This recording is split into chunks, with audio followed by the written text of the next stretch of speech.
ಇವತ್ತಿನ ದಿನಗಳಲ್ಲಿ ಈ ಫ್ರೆಂಡ್ ಅನ್ನೋ ಪದನ ನಾವು ತುಂಬಾನೇ ಕ್ಯಾಶುವಲ್ ಆಗಿ ಬಳಸ್ತೀವಿ ಅಲ್ವಾ? ಹೌದು ಹೌದು, ತುಂಬಾನೇ ಹಗುರವಾಗಿ ತಗೊಳ್ತೀವಿ ನಾವು. ಅಲ್ವಾ? ಲೈಕ್ ಸೋಷಿಯಲ್ ಮೀಡಿಯಾದಲ್ಲಿ ಒಂದು ಫ್ರೆಂಡ್ ರಿಕ್ವೆಸ್ಟ್ ಆಕ್ಸೆಪ್ಟ್ ಮಾಡಿದ್ರೆ ಸಾಕು, ಅಥವಾ ಆಫೀಸ್ ಕ್ಯಾಂಟೀನ್ನಲ್ಲಿ ಒಟ್ಟಿಗೆ ಒಂದು ಕಾಫಿ ಕುಡಿದ್ರೆ ಸಾಕು, ಅವ್ರು ತಕ್ಷಣ ನಮ್ಮ ಫ್ರೆಂಡ್ ಆಗ್ಬಿಡ್ತಾರೆ. ಕರೆಕ್ಟ್. ಈಗಿನ ರಿಲೇಶನ್ಶಿಪ್ಗಳನ್ನ ನಾವು ಬಹಳ ಮೇಲ್ನೋಟಕ್ಕೆ ನೋಡ್ತೀವಿ. ಅದು ಸುಲಭವಾಗಿ ಕಟ್ಟುವ ಮತ್ತು ಅಷ್ಟೇ ಸುಲಭವಾಗಿ ಕಳಚಿಕೊಳ್ಳುವ ಬಂಧ ಆಗ್ಬಿಟ್ಟಿದೆ. ಎಕ್ಸಾಕ್ಟ್ಲಿ. ಆದ್ರೆ ಆ ಪ್ರಾಚೀನ ಕಾಲದಲ್ಲಿ, ಸ್ಪೆಷಲಿ ನಾವು ಇವತ್ತು ನಮ್ಮ ಆಳವಾದ ಚರ್ಚೆಗೆ ತಗೊಂಡಿರೋ ಐತಿಹಾಸಿಕ ಗ್ರಂಥಗಳಲ್ಲಿ, ಸ್ನೇಹ ಅಂದ್ರೆ ಅದರ ಅರ್ಥವೇ ಬೇರೆ ಇತ್ತು. ಅದು ಆಳವಾದ ಬದ್ಧತೆಯಾಗಿತ್ತು. ಹೌದು. ಪ್ರಾಣ ತ್ಯಾಗ ಮಾಡೋದಕ್ಕೂ ಸಿದ್ಧವಿರುವ, ಯಾವುದೇ ಮುಚ್ಚುಮರೆಯಿಲ್ಲದ ಸಂಪೂರ್ಣ ಪಾರದರ್ಶಕತೆಯ ಬದ್ಧತೆ ಅದು. ಮತ್ತು ಇದೇ ನಮ್ಮ ಇಂದಿನ ಈ ಆಳವಾದ ಅಧ್ಯಯನದ ಮುಖ್ಯ ಉದ್ದೇಶ. ಖಂಡಿತ. ಇದು ನಮಗೆ ಮಾನವ ಸಂಬಂಧಗಳ ಬಗ್ಗೆ, ಎಸ್ಪೆಷಲಿ ಕಮಿಟ್ಮೆಂಟ್ ಬಗ್ಗೆ ಒಂದು ಹೊಸ ಪರ್ಸ್ಪೆಕ್ಟಿವ್ ಕೊಡುತ್ತೆ. ಆಕ್ಚುಲಿ ಇಂದು ನಾವು ಜಾನ್ ಸುವಾರ್ತೆಯ ಅಂದ್ರೆ ಗಾಸ್ಪಲ್ ಆಫ್ ಜಾನ್ನ 15ನೇ ಅಧ್ಯಾಯದ ಪ್ರಮುಖ ಭಾಗಗಳನ್ನು ಬಿಡಿಸಿ ನೋಡಲಿದ್ದೇವೆ. ಈ ಚರ್ಚೆಗೆ ನಾವು ಚಾರ್ಲ್ಸ್ ಆರ್ ಸ್ವಿಂಡಾಲ್ ಮತ್ತು ಮ್ಯಾಥ್ಯೂ ಹೆನ್ರಿ ಅವರಂತಹ ಪ್ರಸಿದ್ಧ ತಜ್ಞರ ಕಾಮೆಂಟ್ರಿಗಳನ್ನ ಮತ್ತು ವ್ಯಾಲಿ ಹಾರ್ವೆಸ್ಟ್ ಚರ್ಚ್ನ ಇನ್ಸೈಟ್ಸ್ಗಳನ್ನ ಕೂಡ ನಾವಿಲ್ಲಿ ರೆಫರೆನ್ಸ್ ಆಗಿ ತಗೊಂಡಿದ್ದೀವಿ. ರೈಟ್. ಜೊತೆಗೆ ಕೆಲವು ಅತ್ಯಮೂಲ್ಯ ಐತಿಹಾಸಿಕ ಕಲಾಕೃತಿಗಳನ್ನ ಕೂಡ ನೋಡ್ತೀವಿ. ಯೇಸು ತನ್ನನ್ನು ತಾನು ಕೇವಲ ಒಂದು ದ್ರಾಕ್ಷಾ ಬಳ್ಳಿ ಎನ್ನದೇ ನಿಜವಾದ ದ್ರಾಕ್ಷಾ ಬಳ್ಳಿ ಅಂತ ಏಕೆ ಕರೆದುಕೊಂಡ, ಮತ್ತು ತನ್ನ ಫಾಲೋವರ್ಸ್ ಅನ್ನ ಸೇವಕರು ಎನ್ನೋ ಬದಲು ಸ್ನೇಹಿತರು ಅಂತ ಏಕೆ ಕರೆದ, ಇದರ ಹಿಂದಿನ ಆಳವಾದ ಲಾಜಿಕ್ ಏನು ಅನ್ನೋದನ್ನ ನಾವಿವತ್ತು ಅರ್ಥ ಮಾಡಿಕೊಡ್ತಿದ್ದೇವೆ. ಇದು ಕೇವಲ ಒಂದು ರಿಲಿಜಿಯಸ್ ಟೆಕ್ಸ್ಟ್ನ ಅನಾಲಿಸಿಸ್ ಮಾತ್ರ ಅಲ್ಲ, ಮಾನವನ ಅಹಂಕಾರ, ತ್ಯಾಗ ಮತ್ತು ಕಮ್ಯುನಿಟಿ ಲೈಫ್ ಹೇಗೆ ಕೆಲಸ ಮಾಡುತ್ತೆ ಅನ್ನೋದ್ರ ಬಗ್ಗೆ ಇದೊಂದು ಅದ್ಭುತವಾದ ಕೇಸ್ ಸ್ಟಡಿ ಅಂತಾನೆ ಹೇಳ್ಬೋದು. ಖಂಡಿತ. ಹಾಗಾದ್ರೆ ಈ ಚರ್ಚೆಯನ್ನ ಯೇಸುವಿನ ಅತ್ಯಂತ ಫೇಮಸ್ ಆದ ಆ ರೂಪಕದಿಂದಲೇ ಶುರು ಮಾಡೋಣ. ನಾನೇ ನಿಜವಾದ ದ್ರಾಕ್ಷಾ ಬಳ್ಳಿ ಮತ್ತು ನೀವೇ ಕೊಂಬೆಗಳು ಎಂಬ ಮಾತು. ಓಕೆ. ಇಲ್ಲಿ ನನಗೆ ಮೊದಲನೇ ಪ್ರಶ್ನೆ ಬರೋದು ಏನಂದ್ರೆ, ಆ ನಿಜವಾದ ಎಂಬ ಪದವನ್ನ ಅಲ್ಲಿ ಏಕೆ ಬಳಸಲಾಗದೆ? ಕೇವಲ ನಾನು ದ್ರಾಕ್ಷಾ ಬಳ್ಳಿ ಎನ್ನಬಹುದಿತ್ತಲ್ವಾ? ಹೌದು. ಈ ನಿಜವಾದ ಅಥವಾ ಟ್ರೂ ವೈನ್ ಅನ್ನೋದ್ರ ಹಿಂದಿನ ಸಿಗ್ನಿಫಿಕೆನ್ಸ್ ತಿಳಿಬೇಕು ಅಂದ್ರೆ ನಮ್ಗೆ ಇದ್ರ ಹಿಂದಿನ ಕಥೆ ಗೊತ್ತಾಗ್ಬೇಕು. ಆಗ ಈ ಮಾತಿನ ತೂಕ ನಮ್ಗೆ ಇನ್ನೂ ಚೆನ್ನಾಗಿ ಅರ್ಥ ಆಗುತ್ತೆ. ಆ ಹಳೆಯ ಒಡಂಬಡಿಕೆಯ ಹಿನ್ನೆಲೆ ಅಲ್ವಾ? ಎಕ್ಸಾಕ್ಟ್ಲಿ. ನಾವು ಓಲ್ಡ್ ಟೆಸ್ಟಮೆಂಟ್ನ ಟೈಮ್ಗೆ ಹೋಗ್ಬೇಕು. ಕೀರ್ತನೆಗಳು ಅಂದ್ರೆ ಸಾಮ್ಸ್, ಹಾಗೆ ಯೆಶಾಯ ಮತ್ತು ಯೆರೆಮೀಯ ಪುಸ್ತಕಗಳಲ್ಲಿ ಇಸ್ರೇಲ್ ಜನಾಂಗವನ್ನ ದೇವರಿಗೆ ಸೇರಿದ ಒಂದು ದ್ರಾಕ್ಷಾ ಬಳ್ಳಿಗೆ ಪದೇ ಪದೇ ಹೋಲಿಸಲಾಗಿದೆ. ಓ, ಅಂದ್ರೆ ಇಸ್ರೇಲ್ ಜನಾಂಗನೇ ಆ ದ್ರಾಕ್ಷಾ ಬಳ್ಳಿ. ಕರೆಕ್ಟ್. ದೇವ್ರೊಂದು ಒಳ್ಳೆಯ ದ್ರಾಕ್ಷಿಯ ತೋಟವನ್ನ ನೆಟ್ಟನು, ಆದ್ರೆ ಅದು ಕಾಡು ದ್ರಾಕ್ಷಿಗಳನ್ನ ಬಿಟ್ಟಿತು ಅಥವಾ ಒಣಗಿ ಹೋಗಿ ವಿಫಲವಾಯಿತು ಅನ್ನೋ ರೆಫರೆನ್ಸ್ಗಳಲ್ಲಿವೆ. ನಿಮಿಷ, ಅಂದ್ರೆ ಆ ಹಳೆಯ ದ್ರಾಕ್ಷಾ ಬಳ್ಳಿ ಎಕ್ಸ್ಪೆಕ್ಟ್ ಮಾಡಿದ್ದು ರಿಸಲ್ಟ್ ಕೊಡ್ಲಿಲ್ಲ. ನಿಖರವಾಗಿ ಆ ಬಳ್ಳಿಯು ನಿರಂತರವಾಗಿ ವಿಫಲವಾಗಿತ್ತು. ಹೀಗಾಗಿ ಯೇಸು ಇಲ್ಲಿ ತಾನೇ ಆ ನಿಜವಾದ ದ್ರಾಕ್ಷಾ ಬಳ್ಳಿ ಅನ್ನುತ್ತಿದ್ದಾನೆ. ಆಹಾ, ಓಕೆ. ಅಂದ್ರೆ ಹಿಂದೆ ಯಾವ ಇಸ್ರೇಲ್ ಜನಾಂಗ ದೇವರ ಉದ್ದೇಶವನ್ನ ಪೂರೈಸುವಲ್ಲಿ ವಿಫಲವಾಗಿತ್ತೋ ಆ ಉದ್ದೇಶವನ್ನ ಈಗ ತಾನು ಪೂರ್ಣಗೊಳಿಸ್ತಾ ಇದ್ದೇನೆ ಅನ್ನೋ ಸ್ಪಷ್ಟನೆ ಇದು. ಇದೊಂದು ಒಳ್ಳೆ ಕನೆಕ್ಷನ್. ಮತ್ತು ಆಕ್ಚುಲಿ ಎನ್ಸೈಕ್ಲೋಪೀಡಿಯಾ ಬ್ರಿಟಾನಿಕಾದಲ್ಲಿ ಒಂದು ಇಂಟ್ರೆಸ್ಟಿಂಗ್ ಪಾಯಿಂಟ್ ಇದೆ.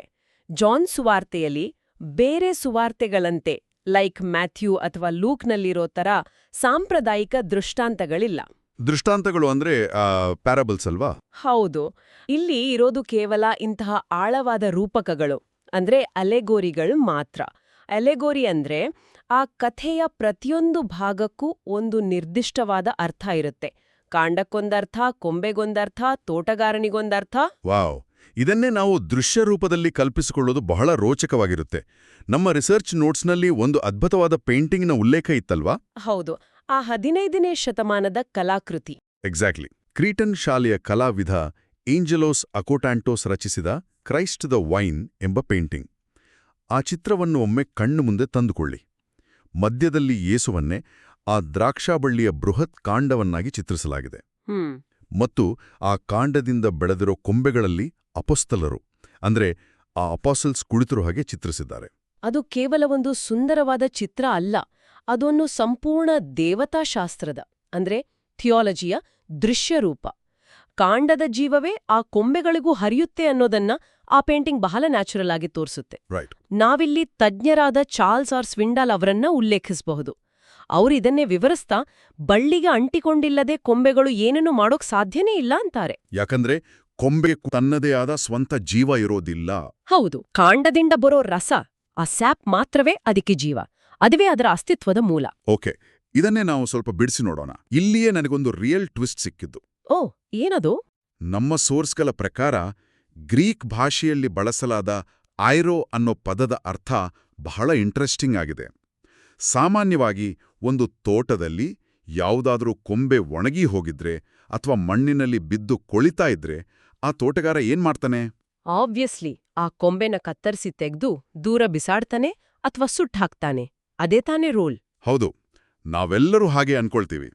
ಬಟ್ ಆ ಗ್ರೀಕ್ ಪದ ಐರೋ ಅನ್ನೋದಕ್ಕೆ ಕೇವಲ ತೆಗೆದು ಹಾಕುವುದು ಅಥವಾ ಕತ್ತರಿಸಿ ಹಾಕುವುದು ಅನ್ನೋ ಅರ್ಥ ಮಾತ್ರ ಇಲ್ಲ. ಬೇರೆ ಅರ್ಥ ಇದೆಯಾ? ಹೌದು, ಅದಕ್ಕೆ ಮೇಲೆಕ್ಕೆತ್ತುವುದು ಅಂತ ಕೂಡ ಅರ್ಥ ಇದೆ. ವಾಟ್? ಮೇಲೆಕ್ಕೆತ್ತುವುದು ಅಂದ್ರೆ? ಜಸ್ಟ್ ಒಮ್ಮೆ ಕಲ್ಪಿಸ್ಕೊಳ್ಳಿ, ತೋಟಗಾರನಾದ ದೇವರು ಮಣ್ಣಿನಲ್ಲಿ ಬಿದ್ದು ಕೊಳೆಯುತ್ತಿರುವ ಫಲಬಿಡದ ಆ ಕೊಂಬೆಯನ್ನ ನೋಡಿ ನಿರ್ದಾಕ್ಷಿಣ್ಯವಾಗಿ ಕತ್ತರಿಸಿ ಬಿಸಾಡುವ ಬದಲು ಅದನ್ನ ಪ್ರೀತಿಯಿಂದ ಮೇಲೆಕ್ಕೆತ್ತಿ ಅದರ ಮೇಲಿರೋ ಮಣ್ಣನ್ನ ಸ್ವಚ್ಛಗೊಳಿಸಿ ಅದು ಮತ್ತೆ ಬೆಳೆಯಲು ಬೇಕಾದ ಆಧಾರವನ್ನ ಕೊಡ್ತಾನೆ. ವಾವ್, ಇದು ನಿಜಕ್ಕೂ ದೃಷ್ಟಿಕೋನವನ್ನೇ ಬದಲಾಯಿಸೋಂಥ ಇನ್ಸೈಟ್ ಅಲ್ವಾ? ಇದು ನಿಜಕ್ಕೂ ಒಂದು ಆಹಾ ಎನ್ನಿಸುವ ಕ್ಷಣ. ನಮ್ಮ ವೈಫಲ್ಯಗಳಲ್ಲೂ ಕೂಡ ನಾವು ಕೆಳಗೆ ಬಿದ್ದಾಗಲೂ ದೇವರು ನಮ್ಮನ್ನ ಕತ್ತರಿಸಿ ಬಿಸಾಡುವುದಿಲ್ಲ, ಬದಲಾಗಿ ಮೇಲೆ ಕೆತ್ತುತ್ತಾನೆ ಅನ್ನೋದು ಎಷ್ಟೊಂದು ಪವರ್ಫುಲ್ ಮೆಸೇಜ್. ಖಂಡಿತ. ಇದು ಆ ತೋಟಗಾರನ ಪೇಷನ್ಸ್ ಮತ್ತು ಕಾಳಜಿಯನ್ನ ಎತ್ತಿ ತೋರಿಸುತ್ತೆ. ನಮ್ಮ ಮಾಡರ್ನ್ ಲೈಫ್ನಲ್ಲಿ ಏನಾದ್ರೂ ಸ್ವಲ್ಪ ಹಾಳಾದ್ರೆ ಅದನ್ನ ಬಿಸಾಡಿ ಹೊಸತ್ ತರೋ ಡಿಸ್ಪೋಸಬಲ್ ಕಲ್ಚರ್ ನಮ್ದು. ಆದ್ರೆ ದೈವಿಕ ಪ್ರಕೃತಿ ಹಾಗಿಲ್ಲ. ನಿಜ. ಸ್ವಿಂಡಾಲ್ ಇದನ್ನೇ ಮತ್ತಷ್ಟು ವಿಶ್ಲೇಷಣೆ ಮಾಡ್ತಾ ಸ್ವಂತ ಬಲದಿಂದ ಮಾಡೋ ಕಾರ್ಯಗಳ ಬಗ್ಗೆ ಎಚ್ಚರಿಸ್ತಾರೆ. ನಾವು ದ್ರಾಕ್ಷಾ ಬಳ್ಳಿಗೆ ಅಂದ್ರೆ ಆ ಜೀವಮೂಲಕ್ಕೆ ಅಂಟಿಕೊಂಡಿಲ್ಲದೆ ನಮ್ಮ ಸ್ವಂತ ಶಕ್ತಿಯಿಂದ ಏನೇ ಸಾಧಿಸಿದ್ರೂ ಅದು ಕೊನೆಯಲ್ಲಿ ಒಣಗಿದ ಕೊಂಬೆಗಳಂತೆ ಸುಟ್ಟು ಹೋಗುತ್ತೆ ಅಂತಾರೆ. ಆಹಾ, ಇದು ಅಪೋಸ್ತಲ ಪೌಲನು 1 ಕೊರಿಂಥಿಯ 3ನೇ ಅಧ್ಯಾಯದಲ್ಲಿ ಹೇಳೋ ಬೆಂಕಿಯಿಂದ ಪರೀಕ್ಷಿಸಲ್ಪಡುವ ರೂಪಕಕ್ಕೆ ಎಕ್ಸಾಕ್ಟ್ ಆಗಿ ಮ್ಯಾಚ್ ಆಗುತ್ತೆ. ಕರೆಕ್ಟ್. ನಮ್ಮ ಸಾಧನೆಗಳು ಎಷ್ಟೇ ದೊಡ್ಡದಾಗಿದ್ರೂ ಅದರ ಹಿಂದಿನ ಮೂಲ ಉದ್ದೇಶ ದೈವಿಕವಾಗಿಲ್ಲದಿದ್ರೆ ಅದು ಬೂದಿಯಾಗುತ್ತೆ. ಎಕ್ಸಾಕ್ಟ್ಲಿ. ಪ್ರತಿಯೊಂದು ಕೊಂಬೆಯ ಅಂತಿಮ ಉದ್ದೇಶ ಫಲ ಬಿಡುವುದೇ ಆಗಿದೆ ಮತ್ತು ಅದಕ್ಕೆ ಕಾಂಡದ ಕನೆಕ್ಷನ್ ಬೇಕೇ ಬೇಕು. ಹಾಗಾದ್ರೆ ಆ ಜೀವಶಕ್ತಿಯನ್ನ ಪಡ್ಕೊಳ್ಳೋದು ಅಂದ್ರೆ ಕೇವಲ ಎಕ್ಸಿಸ್ಟ್ ಆಗೋದು ಅಂದ್ರೆ ಸುಮ್ಮನೆ ಉಸಿರಾಡ್ಕೊಂಡಿರೋದು ಅಂತ ಅರ್ಥ ಅಲ್ಲ. ಹೌದು, ಅದೊಂದು ಹೊಸ ರಿಲೇಶನ್ಶಿಪ್ಗೆ ದಾರಿ ಮಾಡಿಕೊಡುತ್ತೆ. ಯೇಸು ಆ ಫಾಲೋವರ್ಸ್ನ ಸ್ನೇಹಿತರು ಎನ್ನುತ್ತಾನೆ. ಆದರೆ ಇಲ್ಲಿ ನಾವು ಸ್ವಲ್ಪ ವಿಮರ್ಶಾತ್ಮಕವಾಗಿ, ಕ್ರಿಟಿಕಲ್ ಆಗಿ ಯೋಚಿಸೋಣ. ಖಂಡಿತ, ಹೇಳಿ. ಗ್ರೀಕ್ನ ಶ್ರೇಷ್ಠ ತತ್ವಜ್ಞಾನಿ ಅರಿಸ್ಟಾಟಲ್ ಪ್ರಕಾರ ನೈಜ ಸ್ನೇಹ ಕೇವಲ ಸಮಾನರ ನಡುವೆ ಮಾತ್ರ ಸಾಧ್ಯ. ಆತನ ನಿಕೋಮಾಕಿಯನ್ ಎಥಿಕ್ಸ್ ಓದಿದ್ರೆ ಇದು ಸ್ಪಷ್ಟವಾಗುತ್ತೆ. ಹೌದು, ಅರಿಸ್ಟಾಟಲ್ ಹೇಳೋದು ಲಾಜಿಕಲ್ ಆಗಿ ಕರೆಕ್ಟ್. ಲೈಕ್ ಒಬ್ಬ ಶಕ್ತಿಶಾಲಿ ರಾಜ ಮತ್ತು ಒಬ್ಬ ಸಾಮಾನ್ಯ ಪ್ರಜೆಯ ನಡುವೆ ಎಂದಿಗೂ ಟ್ರೂ ಫ್ರೆಂಡ್ಶಿಪ್ ಇರಲು ಸಾಧ್ಯವಿಲ್ಲ. ಯಾಕಂದ್ರೆ ಅಲ್ಲಿ ಪವರ್ ಡೈನಮಿಕ್ಸ್ ಇರುತ್ತೆ. ಹಾಗಿದ್ಮೇಲೆ ಇಲ್ಲಿ ಇಡೀ ಬ್ರಹ್ಮಾಂಡದ ಸೃಷ್ಟಿಕರ್ತನಾದ ಯೇಸು ಎಲ್ಲಿದ್ದಾನೆ ಮತ್ತು ಸಾಮಾನ್ಯ ತಪ್ಪು ಮಾಡೋ ಮನುಷ್ಯರು ಎಲ್ಲಿದ್ದಾರೆ? ಬಹಳ ದೊಡ್ಡ ಪ್ರಶ್ನೆ ಇದು. ಇವರಿಬ್ಬರ ನಡುವೆ ಸಮಾನತೆ ಎಲ್ಲಿದೆ? ಈ ಅಸಮಾನರ ನಡುವಿನ ಸ್ನೇಹ ಪ್ರಾಕ್ಟಿಕಲ್ ಆಗಿ ಹೇಗೆ ಸಾಧ್ಯ? ಈ ಪ್ರಶ್ನೆ ನಿಜಕ್ಕೂ ಈ ಅಧ್ಯಯನದ ಅತ್ಯಂತ ರೋಚಕವಾದ ಘಟ್ಟ. ಸಮಾನತೆ ಇಲ್ಲದೆ ಸ್ನೇಹ ಕಷ್ಟ ಅನ್ನೋದು ಅರಿಸ್ಟಾಟಲ್ ವಾದ. ಆದ್ರೆ ಇಲ್ಲಿಯೇ ಗಾಸ್ಪೆಲ್ ಆಫ್ ಜಾನ್ ಆ ಲಾಜಿಕ್ ಅನ್ನ ಬ್ರೇಕ್ ಮಾಡೋದು. ಓ, ಹೇಗೆ? ಗ್ರೀಕ್ ಭಾಷೆಯಲ್ಲಿ ಯೇಸು ಬಳಸುವ ಮೊದಲ ಪದ ಡೌಲೋಸ್, ಅಂದ್ರೆ ಗುಲಾಮ ಅಥವಾ ಸೇವಕ ಅಂತ ಅರ್ಥ. ಪ್ರಾಚೀನ ರೋಮನ್ ಸಾಮ್ರಾಜ್ಯದ ಟೈಮ್ನಲ್ಲಿ ಗುಲಾಮರ ಪರಿಸ್ಥಿತಿ ಹೇಗಿತ್ತು ಅಂತ ಒಮ್ಮೆ ಯೋಚಿಸಿ. ಅವರಿಗೆ ತಮ್ಮದೇ ಆದ ಯಾವುದೇ ಹಕ್ಕುಗಳಿರ್ಲಿಲ್ಲ. ಹೌದು, ಅವರಿಗೆ ಸ್ವಂತ ಆಯ್ಕೆಗಳೇ ಇರಲಿಲ್ಲ. ಎಕ್ಸಾಕ್ಟ್ಲಿ. ಅವರು ಯಜಮಾನನ ಆಸ್ತಿಯಾಗಿದ್ರು ಅಷ್ಟೇ. ಅಂದ್ರೆ ಯಜಮಾನ ಹೇಳಿದ್ದನ್ನ ಪ್ರಶ್ನೆ ಮಾಡದೆ ಮಾರ್ಬೇಕು. ಹೌದು. ವ್ಯಾಲಿ ಹಾರ್ವೆಸ್ಟ್ ಚರ್ಚ್ನ ಕಾಮೆಂಟ್ರಿ ಬಹಳ ಸ್ಪಷ್ಟವಾಗಿ ವಿವರಿಸುವಂತೆ ಮನುಷ್ಯರು ಆಧ್ಯಾತ್ಮಿಕವಾಗಿ ಪಾಪದ ಗುಲಾಮರಾಗಿದ್ರು. ಯೇಸು ತನ್ನ ಸ್ವಂತ ಇಚ್ಛೆಯಿಂದ ತ್ಯಾಗದ ಮೂಲಕ ಅವರನ್ನ ಆ ಗುಲಾಮಗಿರಿಯಿಂದ ಕೊಂಡುಕೊಂಡ. ಸೊ ಟೆಕ್ನಿಕಲಿ ನೋಡಿದ್ರೆ ಆತನು ಈಗಲೂ ಅವರ ಯಜಮಾನ್ಯ ಅಲ್ವಾ? ಹೌದು, ಆತನು ಈಗಲೂ ಒಡೆಯನೇ. ಆದ್ರೆ ಆತನು ಅವರನ್ನ ಗುಲಾಮರಂತೆ ಕತ್ತಲಲ್ಲಿ ಇಡದೆ ತನ್ನ ಮಟ್ಟಕ್ಕೆ, ತನ್ನ ಸಮಾನತೆಗೆ ಮೇಲೆ ಕೆತ್ತಿ ಸ್ನೇಹಿತರು ಎನ್ನುತ್ತಾನೆ. ಗ್ರೀಕ್ನಲ್ಲಿ ಫಿಲೋಸ್ ಅಂತ. ವಾವ್. ಅರಿಸ್ಟಾಟಲ್ ಹೇಳಿದ ಆ ಸಮಾನತೆಯನ್ನ ಯೇಸು ತನ್ನ ತ್ಯಾಗದ ಮೂಲಕ ಕ್ರಿಯೇಟ್ ಮಾಡ್ತಾನೆ. ಅಂದ್ರೆ ಸೃಷ್ಟಿಕರ್ತನೆ ಕೆಳಗಿಳಿದು ಬಂದು ಮನುಷ್ಯನನ್ನ ತನ್ನ ಲೆವೆಲ್ಗೆತ್ಕೊಂಡು ಆಮೇಲೆ ಈಗ ನಾವು ಫ್ರೆಂಡ್ಸ್ ಅಂತಿದ್ದಾನೆ. ಇದು ಮೈಂಡ್ ಬ್ಲೋಯಿಂಗ್ ಕಲ್ಪನೆ. ನಿಜವಾಗ್ಲೂ. ಇದರ ಬಗ್ಗೆ ಕಾರ್ಮೆಲೈಟ್ ಸಂಸ್ಥೆಯವರು ಒಂದು ಅದ್ಭುತವಾದ ಇನ್ಸೈಟ್ ಕೊಟ್ಟಿದ್ದಾರೆ. ಈ ಸ್ನೇಹದ ಅರ್ಥ ಸಂಪೂರ್ಣ ಪಾರದರ್ಶಕತೆ ಅಂತ ಅವರು ಹೇಳ್ತಾರೆ. ಗುಟ್ಟಿಲ್ಲದ ಸಂಪೂರ್ಣ ನಂಬಿಕೆಯ ಸಂಬಂಧವಿದು. ನಿಖರವಾಗಿ ಒಬ್ಬ ಗುಲಾಮನಿಗೆ ತನ್ನ ಯಜಮಾನನ ಆದೇಶ ಪಾಲಿಸೋದಷ್ಟೇ ಕೆಲಸ. ಆ ಆದೇಶದ ಹಿಂದಿನ ಉದ್ದೇಶ ಅಥವಾ ಆ ಪ್ಲಾನ್ ಏನು ಅಂತ ತಿಳಿದುಕೊಳ್ಳುವ ಹಕ್ಕು ಅವನಿಗಿಲ್ಲ. ಯಜಮಾನ ಗುಲಾಮನ ಜೊತೆ ತನ್ನ ಮನಸ್ಸಿನ ಮಾತುಗಳನ್ನ ಶೇರ್ ಮಾಡ್ಕೊಳ್ಳೋದಿಲ್ಲ ಅಲ್ವಾ? ಖಂಡಿತ ಇಲ್ಲ. ಆದ್ರೆ ಸ್ನೇಹಿತನಿಗೆ ಯಜಮಾನ ತನ್ನ ಹೃದಯದ ಉದ್ದೇಶಗಳನ್ನ, ತನ್ನ ಮಾಸ್ಟರ್ ಪ್ಲಾನ್ ಅನ್ನ ವಿವರಿಸ್ತಾನೆ. ನಾನು ನನ್ನ ತಂದೆಯಿಂದ ಕೇಳಿದ ಎಲ್ಲವನ್ನೂ ನಿಮಗೆ ತಿಳಿಸಿದ್ದೇನೆ ಅಂತ ಯೇಸು ಹೇಳೋದು ಇದೇ ಕಾರಣಕ್ಕೆ. ದೇವ್ರು ಮನುಷ್ಯನಿಂದ ಏನನ್ನೂ ಮುಚ್ಚಿಡದೆ ತನ್ನ ಸಂಪೂರ್ಣ ಪ್ಲಾನ್ ಅನ್ನ ರಿವೀಲ್ ಮಾಡ್ತಿದ್ದಾನೆ. ಹೌದು. ಆದ್ರೆ ಇಲ್ಲಿ ನನಗೊಂದು ಡೌಟ್ ಬರ್ತಿದೆ, ಮತ್ತು ನಾವಿದನ್ನ ಸ್ವಲ್ಪ ಪುಷ್ ಬ್ಯಾಕ್ ಮಾಡಲೇಬೇಕು. ಇದೆಲ್ಲ ಕೇಳಕ್ ಬಹಳ ಚೆನ್ನಾಗಿದೆ. ಓಕೆ, ಹೇಳಿ. ಯೇಸು ಒಂದ್ ಕಡೆ ನಾನು ಆಜ್ಞಾಪಿಸಿದ್ದನ್ನ ನೀವು ಮಾಡಿದ್ರೆ ಮಾತ್ರ ನೀವು ನನ್ನ ಸ್ನೇಹಿತರು ಅಂತಾನೆ. ಈ ಮಾತ್ ಕೇಳಿದಾಗ ಇದೊಂದು ಷರತ್ತುಬದ್ಧ ಪ್ರೀತಿ, ಲೈಕ್ ಕಂಡೀಷನಲ್ ಲವ್ ಅಥವಾ ಟಾಕ್ಸಿಕ್ ಕಂಟ್ರೋಲ್ ತರಹ ಕಾಣಲ್ವಾ? ಮಾಡರ್ನ್ ಕಿವಿಗೆ ಹಾಗೆ ಕೇಳಿಸ್ತೆ. ನಾನು ಹೇಳ್ದಂತೆ ಕೇಳಿದ್ರೆ ಮಾತ್ರ ನೀನ್ ನನ್ನ ಫ್ರೆಂಡು, ಇಲ್ದಿದ್ರೆ ನೀನ್ ಔಟ್ ಅನ್ನೋ ಹಾಗೆ. ಇಂಥ ಕಂಡೀಷನ್ ಹಾಕಿದ್ರೆ ಅದು ಅಪ್ಪಟ ಸ್ನೇಹ ಹೇಗಾಗತ್ತೆ? ನೀವು ಕೇಳಿದ ಈ ಪ್ರಶ್ನೆ ಬಹಳ ವ್ಯಾಲಿಡ್ ಆಗಿದೆ. ನಮ್ಮ ಇವತ್ತಿನ ದೃಷ್ಟಿಯಲ್ಲಿ ಇದು ನಿಜಕ್ಕೂ ಒಂದು ಬೆದರಿಕೆ ತರಹನೇ ಕೇಳಿಸ್ತೆ. ಅದೇ ಆ ವಾಕ್ಯದ ಕಾಂಟೆಕ್ಸ್ಟ್ ಅನ್ನ ನಾವು ಅರ್ಥ ಮಾಡ್ಕೊಳ್ಬೇಕು. ಓಕೆ, ಇದೊಂದು ಬೆದರಿಕೆ ಅಲ್ಲ, ಬದಲಾಗಿ ಇದೊಂದು ಫ್ಯಾಕ್ಚುವಲ್ ವಿವರಣೆ. ಯೇಸು ಮುಂದಿನ ಮಾತಿನಲ್ಲಿಯೇ ಒಬ್ಬನು ತನ್ನ ಸ್ನೇಹಿತರಿಗಾಗಿ ತನ್ನ ಪ್ರಾಣವನ್ನೇ ಕೊಡುವುದಕ್ಕಿಂತ ಮಿಗಿಲಾದ ಪ್ರೀತಿ ಇನ್ನೊಂದಿಲ್ಲ ಅಂತಾನೆ. ಅಂದ್ರೆ ಶಿಲುಬೆಯ ಸಾವಿನ ಬಗ್ಗೆ ಹೇಳ್ತಿದ್ದಾನ? ಹೌದು.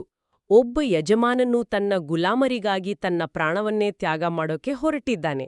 ಆ ಪ್ರೀತಿ ಎಷ್ಟೊಂದು ಅಬ್ಸಲ್ಯೂಟ್ ಆಗಿದೆ ಅಂದ್ರೆ ಆ ತ್ಯಾಗದ ಮುಂದೆ ಯೇಸುವಿನ ಆಜ್ಞೆಗಳನ್ನ ಪಾಲಿಸೋದು ಒಂದು ಕಂಡೀಷನ್ ಅಲ್ಲ. ಬದಲಾಗಿ ಆ ಇನ್ಕ್ರೆಡಿಬಲ್ ತ್ಯಾಗಕ್ಕೆ ಒಬ್ಬ ಮನುಷ್ಯ ತೋರ್ಸ್ಬೋದಾದ ಸಹಜವಾದ ನಿಷ್ಠೆ. ನೈಜ ಸ್ನೇಹ ಅಂದ್ರೆ ಆ ಪ್ರೀತಿಗೆ ಸ್ಪಂದಿಸುವ ರೀತಿ. ಅದ್ಯಾರೋ ಬಲವಂತವಾಗಿ ಹೇರಿದ ರೂಲ್ ಅಲ್ಲ. ಅದು ಒಳಗಿನಿಂದ ಬರುವ ಕೃತಜ್ಞತೆಯ ಪ್ರತೀಕ ಅಲ್ವಾ? ಎಕ್ಸಾಕ್ಟ್ಲಿ. ನಿಮಗೆ ಯಾರಾದ್ರೂ ಪ್ರಾಣ ಕೊಟ್ಟು ಕಾಪಾಡಿದ್ರೆ ಅವರ ಮಾತಿಗೆ ಬೆಲೆ ಕೊಡೋದು ಒಂದು ಕಂಡೀಷನ್ ಆಗಿರುತ್ತಾ? ಖಂಡಿತ ಇಲ್ಲ. ಅದು ಪ್ರೀತಿಯ ನ್ಯಾಚುರಲ್ ರೆಸ್ಪಾನ್ಸ್ ಆಗಿರುತ್ತೆ. ಅರ್ಥಪೂರ್ಣವಾದ ವಿವರಣೆ. That makes total sense. ಹಾಗಾದ್ರೆ ಈ ನಿಷ್ಠೆ ಮತ್ತು ಪ್ರೀತಿ ಕೇವಲ ಯೇಸು ಮತ್ತು ವ್ಯಕ್ತಿಯ ನಡುವಿನ ಒಂದು ಮೇಲ್ಮುಖವಾದ ಸಂಬಂಧವಾಗಿ ಮಾತ್ರ ಉಳಿಬಾರದು ಅನ್ನೋದು ಇಲ್ಲಿ ಸ್ಪಷ್ಟವಾಗುತ್ತೆ. ಹೌದು, ಅದು ಸಮುದಾಯದ ಒಳಗೆ ಪ್ರಾಕ್ಟಿಕಲ್ ಆಗಬೇಕು. ಎಕ್ಸಾಕ್ಟ್ಲಿ. ಮನುಷ್ಯರ ನಡುವಿನ ಪ್ರಾಕ್ಟಿಕಲ್ ಸಂಬಂಧವಾಗಿ ಬದಲಾಗಬೇಕು. ಇದರ ಬಗ್ಗೆ ರಿಸರ್ಚ್ ಮಾಡುವಾಗ ಫ್ರಾನ್ಸಿಸ್ ಟೇಲರ್ ಜೆಂಚ್ ಅವರ ಬರಹವನ್ನ ಓದಿದಾಗ ನನಗೊಂದು ಇಂಟ್ರೆಸ್ಟಿಂಗ್ ವಿಚಾರ ಹೊಳಿತು. ಏನದು? ಯೇಸು ಇಲ್ಲಿ ನಿಮ್ಮ ಶತ್ರುಗಳನ್ನ ಪ್ರೀತಿಸಿ ಅನ್ನೋ ಯೂನಿವರ್ಸಲ್ ಮೆಸೇಜ್ ಕೊಡ್ತಿಲ್ಲ, ಬದಲಾಗಿ ನಿಮ್ಮಲ್ಲಿ ನೀವು ಒಬ್ರನ್ನೊಬ್ರು ಪ್ರೀತಿಸಿ ಅಂತ ಹೇಳ್ತಿದ್ದಾನೆ. ಜೆಂಚ್ ಅವರು ಇದನ್ನ ಬಹಳ ಬ್ಯೂಟಿಫುಲ್ ಆಗಿ ಇನ್ ಹೌಸ್ ಲವ್ ಅಂತ ಕರೀತಾರೆ. ಆಹಾ, ಇನ್ ಹೌಸ್ ಲವ್. ಮತ್ತು ಜೆಂಚ್ ಅವರು ಇದರಲ್ಲಿ ಒಂದು ಎಚ್ಚರಿಕೆಯನ್ನ ಕೂಡ ಕೊಡ್ತಾರೆ. ರೈಟ್. ಜಗತ್ತಿನ ಎಲ್ಲಿಯೋ ಇರೋ ಮುಖವೇ ನೋಡದ ಶತ್ರುವನ್ನ ತಾತ್ವಿಕವಾಗಿ ಪ್ರೀತಿಸೋದು ಬಹಳ ಸುಲಭ. ಆದ್ರೆ ದಿನನಿತ್ಯ ನಮ್ ಜೊತೆಗೆಲ್ಲೇ ಇರೋರ್ನ, ನಮ್ನ ಕಿರಿಕಿರಿ ಮಾಡೋರ್ನ ಪ್ರೀತಿಸೋದಿದೆಯಲ್ಲ, ಅದು ಶತ್ರುಗಳನ್ನ ಪ್ರೀತಿಸೋದಕ್ಕಿಂತ 10 ಪಟ್ಟು ಹೆಚ್ಚು ಕಷ್ಟ. ಹೌದು. ಭಿನ್ನಾಭಿಪ್ರಾಯಗಳಿರೋ ನಮ್ಮದೇ ಕಮ್ಯುನಿಟಿಯ ಜನರನ್ನ ಪ್ರೀತಿಸೋದು ಅಸಾಧಾರಣ ತಾಳ್ಮೆ ಬೇಡುತ್ತೆ. ನಿಜಕ್ಕೂ ಇದು ಎಲ್ಲರ ಲೈಫ್ಗೂ ಅಪ್ಲೈ ಆಗುವಂಥದ್ದು. ದೂರದಲ್ಲಿರೋ ಯಾರಿಗೂ ಕ್ಷಮೆ ಕೊಡೋದು ಈಸಿ, ಆದ್ರೆ ಪ್ರತಿದಿನ ಆಫೀಸ್ನಲ್ಲಿ ಅಥವಾ ಮನೆಯಲ್ಲಿ ಪಕ್ಕದಲ್ಲೇ ಕುಳಿತು ಇರಿಟೇಟ್ ಮಾಡೋರನ್ನ ಪ್ರೀತಿಸೋದು ಬಹಳ ಕಷ್ಟ. ಎಕ್ಸಾಕ್ಟ್ಲಿ. ಮತ್ತು ಆ ಕಾಲದ ಪರಿಸ್ಥಿತಿಯನ್ನ, ಅಂದ್ರೆ ಕ್ರೈಸ್ತ ಶಕೆ 90ರ ಆಸುಪಾಸಿನ ಹಿಸ್ಟ್ರಿಯನ್ನ ಒಮ್ಮೆ ಪ್ರಾಕ್ಟಿಕಲ್ ಆಗಿ ಯೋಚಿಸಿ. ಆರಂಭಿಕ ಕ್ರೈಸ್ತರನ್ನ ಯಹೂದಿ ಸಿನಗಾಗ್ಗಳಿಂದ ಹೊರಹಾಕಲಾಗಿತ್ತು. ಸಿನಗಾಗ್ ಅಂದ್ರೆ ಆ ಪ್ರಾರ್ಥನಾ ಮಂದಿರಗಳು ಅಲ್ವಾ? ಹೌದು. ಆದ್ರೆ ಅವು ಕೇವಲ ಪ್ರಾರ್ಥನಾ ಮಂದಿರಗಳಾಗಿರ್ಲಿಲ್ಲ, ಅದೊಂದು ಸಾಮಾಜಿಕ ಮತ್ತು ಆರ್ಥಿಕ ಕೇಂದ್ರ ಕೂಡ ಆಗಿತ್ತು. ಅಲ್ಲಿಂದ ಹೊರಹಾಕಲ್ಪಟ್ರು ಅಂದ್ರೆ ಅವರು ಇಡೀ ಸಮಾಜದಿಂದಲೇ ಒಂಟಿಯಾಗಿದ್ರು ಅಂತ. ಅಂದ್ರೆ ಅವ್ರನ್ನ ಕಂಪ್ಲೀಟ್ ಆಗಿ ಬಾಯ್ಕಾಟ್ ಮಾಡಿದ್ರು? ಹೌದು. ಅವ್ರಿಗೆ ಯಾರು ಕೆಲ್ಸ ಕೊಡ್ತಿರ್ಲಿಲ್ಲ, ವ್ಯಾಪಾರ ಮಾಡಕ್ ಬಿಡ್ತಿರ್ಲಿಲ್ಲ. ಒಂದ್ ರೀತಿಯ ಸರ್ವೈವಲ್ ಕ್ರೈಸಿಸ್ ಅದು. ಅಂತಹ ಕಷ್ಟದ ಸಮಯದಲ್ಲಿ ಆ ಸಣ್ಣ ಕ್ರಿಶ್ಚಿಯನ್ ಸಮುದಾಯದ ಒಳಗಿನ ಈ ಇನ್ ಹೌಸ್ ಲವ್ ಇದೆಯಲ್ಲ, ಆ ತ್ಯಾಗಮಯಿ ಸ್ನೇಹ. ಎಕ್ಸಾಕ್ಟ್ಲಿ. ಆ ಸಾಲಿಡ್ಯಾರಿಟಿ ಕೇವಲ ಒಂದು ಫೀಲಿಂಗ್ ಆಗಿರ್ಲಿಲ್ಲ, ಅದು ಅವರಿಗೆ ಜೀವನಾಡಿಯಾಗಿತ್ತು, ಅವರ ಸರ್ವೈವಲ್ ಎಕಾನಮಿಯಾಗಿತ್ತು. ಯಾರೋ ಒಬ್ರಿಗೆ ಊಟ ಇಲ್ಲದಿದ್ರೆ ಇನ್ನೊಬ್ಬ ತನ್ನ ಊಟ ಹಂಚ್ಕೊಳ್ಬೇಕಿತ್ತು. ಪ್ರೀತಿ ಅಂದ್ರೆ ಕೇವಲ ಒಂದು ಸುಂದರ ಭಾವನೆ ಅಲ್ಲ, ಅದು ಇತರರ ಒಳಿತಿಗಾಗಿ ಮಾಡುವ ನಿರ್ದಿಷ್ಟ ಕಷ್ಟಕರ ಮತ್ತು ಪ್ರಾಕ್ಟಿಕಲ್ ಕಾರ್ಯ ಅನ್ನೋದನ್ನು ಇದು ತೋರಿಸುತ್ತೆ. ಹೌದು. ಮತ್ತು ಅದೇ ಕಷ್ಟಕರ ಕಾರ್ಯವನ್ನ ಫಲ ಬಿಡುವುದು ಅಂತ ಕರೆಯಲಾಗತ್ತೆ ಅಲ್ವಾ? ಇದು ಬಹಳ ಮುಖ್ಯವಾದ point. Bearing fruit. Matthew Henry ಮತ್ತು ಇತರ ಕಾಮೆಂಟೇಟರ್ಸ್ ವಿವರಿಸುವಂತೆ ಇಲ್ಲಿ ಹೋಗಿ ಫಲ ಬಿಡುವುದು ಅಂದ್ರೆ ಕೇವಲ ಊರೂರು ತಿರುಗಿ ಧರ್ಮ ಪ್ರಚಾರ ಮಾಡೋದಲ್ಲ, ಅಥವಾ ದೊಡ್ಡ ದೊಡ್ಡ ಈವೆಂಟ್ಸ್ ಮಾಡೋದಲ್ಲ. ಕರೆಕ್ಟ್. ಅದು ಕ್ರಿಸ್ತನಂತೆಯೇ ಪವಿತ್ರವಾದ ಪಾರದರ್ಶಕವಾದ ಕ್ಯಾರೆಕ್ಟರ್ನ ಬೆಳೆಸ್ಕೊಳ್ಳೋದು ಮತ್ತು ಶಾಶ್ವತವಾಗಿ ಉಳಿಯುವ ಸತ್ಕಾರ್ಯಗಳ ಫಲವನ್ನ ನೀಡೋದು. ಇಂಥ ಪ್ಯೂರ್ ಇಂಟೆನ್ಷನ್ ಇಟ್ಕೊಂಡು ಫಲ ಬಿಡುವವರು ದೇವರ ಬಳಿ ಏನೇ ಕೇಳಿದ್ರೂ ಅದು ಸಿಗುತ್ತೆ ಅನ್ನೋ ದೊಡ್ಡ ಭರವಸೆ ಇಲ್ಲಿ ಅಡಗಿದೆ. ಹೌದು. ಪ್ರಾರ್ಥನೆಗೆ ಉತ್ತರ ಸಿಗೋದು ಈ ಫಲ ಬಿಡುವ ಪ್ರಕ್ರಿಯೆಯ ಒಂದು ನ್ಯಾಚುರಲ್ ಭಾಗ ಆಗಿದೆ. ಯಾಕಂದ್ರೆ ಬಳ್ಳಿಗೆ ಅಂಟ್ಕೊಂಡಿರುವ ಆ ಕೊಂಬೆಗೆ ಸ್ವಾರ್ಥ ಇರೋದಿಲ್ಲ. ಅವರು ದೇವರ ಉದ್ದೇಶಗಳಿಗನುಗುಣವಾಗಿ ಪ್ರಾರ್ಥಿಸ್ತಾ ಇರ್ತಾರೆ. ಸೊ ಆ ಪ್ರಾರ್ಥನೆಗಳಿಗೆ ಉತ್ತರ ನಿಶ್ಚಿತ. ಖಂಡಿತ. ಆ ಪ್ರಾರ್ಥನೆ ಅವರ ಸ್ವಂತ ಆಸೆಗಳಿಗಾಗಿ ಈಗೋ ಸ್ಯಾಟಿಸ್ಫೈ ಮಾಡ್ಕೊಳ್ಳೋದಕ್ಕಾಗಿ ಇರೋದಿಲ್ಲ, ಬದಲಾಗಿ ಆ ದ್ರಾಕ್ಷಾ ಬಳ್ಳಿಯ ಅಂತಿಮ ಉದ್ದೇಶವನ್ನ ಪೂರೈಸೋದಕ್ಕಾಗಿರುತ್ತೆ. So what does this all mean? ಇಲ್ಲಿಯವರೆಗಿನ ನಮ್ಮ ಈ ಆಳವಾದ ವಿಶ್ಲೇಷಣೆಯನ್ನ ಒಂದೆರಡು ವಾಕ್ಯಗಳಲ್ಲಿ ಸಮ್ಮರೈಸ್ ಮಾಡೋದಾದ್ರೆ, ಹೇಳಿ.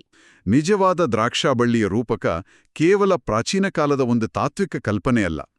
ಅಸಮಾನರಾಗಿದ್ದ ನಮ್ಮನ್ನ ತನ್ನ ಪ್ರಾಣತ್ಯಾಗದ ಮೂಲಕ ಸಮಾನವಾದ ಸ್ನೇಹಿತರನ್ನಾಗಿ ಮಾಡಿಕೊಂಡ ಆತನ ಆಬ್ಸಲ್ಯೂಟ್ ಪ್ರೀತಿ ನಮ್ಮ ದೈನಂದಿನ ಜೀವನದಲ್ಲಿ ಇತರರೊಂದಿಗೆ ಷರತ್ತಿಲ್ಲದ ಬೆರೆಯಲು ಒಂದು ಕನ್ನಡಿಯಾಗಬೇಕು.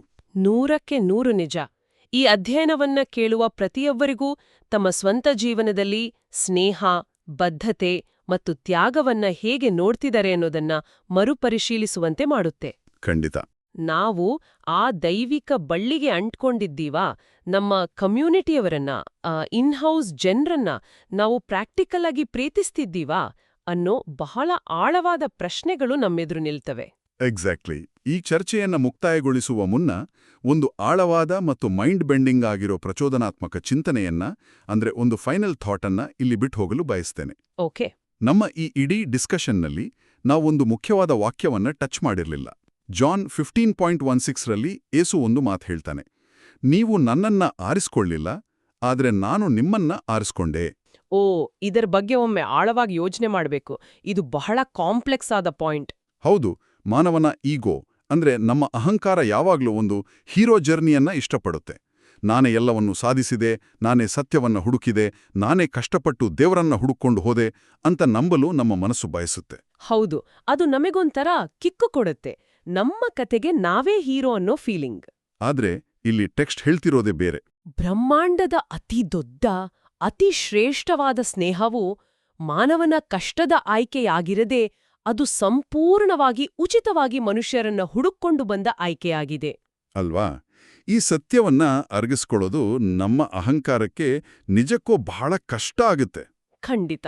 ದೈವಿಕ ಆಯ್ಕೆಯ ಆ ಡಿವೈನ್ ಇಲೆಕ್ಷನ್ನ ಈ ನಿಗೂಢತೆ ನಮ್ಮ ಸ್ವಂತಿಕೆಯ ಕಲ್ಪನೆಯನ್ನೇ ಬುಡುಮೇಲ್ ಮಾಡುತ್ತೆ.